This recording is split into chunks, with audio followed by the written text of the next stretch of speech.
ari ubwa kenshi. Muraho neza Monsignor. Muraho neza. Aya mazi se mumaze kuyamenyera? Byamfashe umwanya kuyamenyera.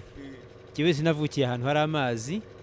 Umunsi naje bwa mbere nagize ubwoba bwinshi. Nari nzi kongwamo kandi sinzi koga, bakanyambika kano nkapfa kubyemera, ariko byanteraga ubwoba. Ubu ngubu maze kumenyera ndi nk'abaturage bandi bose, nubwo ntazi koga ariko njyamo ntafite ubwoba, maze kubimenyera. Inshuro maze kuhagenda mwazibara? Zigera muri zirenga 12. 12 ni nyinshi nakamenyero. Naramenyereye. Nk'iyo muri kugenda mu mazi nk'abantu batamenyereye cyangwa mugenda mu bwa mbere mwumvuga mutekereza iki?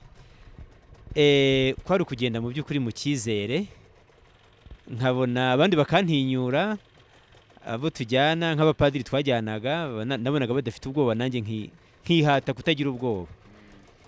Ariko twagera hagati nkibaza ni nk'ubu iriya moteri izimye cyagenda bite? Nkahaza kugera aho twambukira numva ngifite ubwoba, ariko ubu byararangiye. Ubu ngubu natanganisha ku ubutumwa bwa gisaserdoti, ubutumwa bwa kiliziya. Biragaragara ko rimwe na rimwe ubutumwa bwa kiliziya bushobora kugushyira mu bintu utamenyereye kandi biguteye ubwoba ukabikora. Ubutumwa nk'ubwacu bwa gisaserdoti ugatumwa na kiliziya, ukagengwa n'umurimo aho uherereye. Ujya kubona ukabona wibonye hano ku Nkombo. Mu butumwa bwanjye bwa gisaserdoti ntabwo nari nzi ko nzajya ku Nkombo. Akamenyero wamenyera nko kunshura kangaho uvuga uti ndagiye none ntabwo bamfite nta gihugu?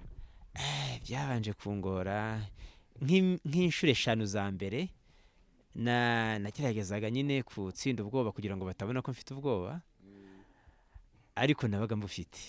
Nko ku nshuro kurenza nk'inshuro 5 nizo zamaze ubwoba, nkumva n'ubu kajya kaza ariko nkaba maze kumenyera, nkaba nta kibazo maze kumenyera. Ngira ngo we aragutinyura, yarahavukiye arahazi. Nk'umuntu wavukiye ahangaha amazi uyafata? Amazi kuri njye n'ubuzima, kuko kuva navuka nta kintu twakoraga tutanyuze mu mazi. Kwa tujya kwigira amasakramentu tukambuka hano, tujye kwigira amasakramentu kuri paruwasi ya Nkanka, santrali yacu ya Nkombo itaraba paruwase. Muri amazi njye nayavukiyemo ndayamenyereye. Namenye koga ngira akana gato, sinigeze mbyiga, nagiye kumenya ubwenge nsanga ndabizi, kuko nyine uko umwana ajyaga mu mazi akidumbaguzamo n'abandi bana agiye kuvoma, yisanga nyine yarabimenye atazi igihe yabimenyeye. Kuri njye rero amazi ntabwo antera ubwoba, kuko n'ubuzima, kuko nibyo twakuriyemo. Ubundi umusaserdoti uvuka ku Nkombo, ngira ngo ni nawe wa mbere uhavuka. Ubundi wabitekereje uvuga uti nambuka amazi njye mu seminari nzaba umupadiri?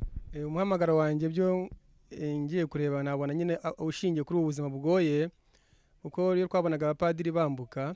Padiri mukuru yambukaga kaza kuduha misa ku bigo by'amashuri, kaza nka rimwe mu gihembwe.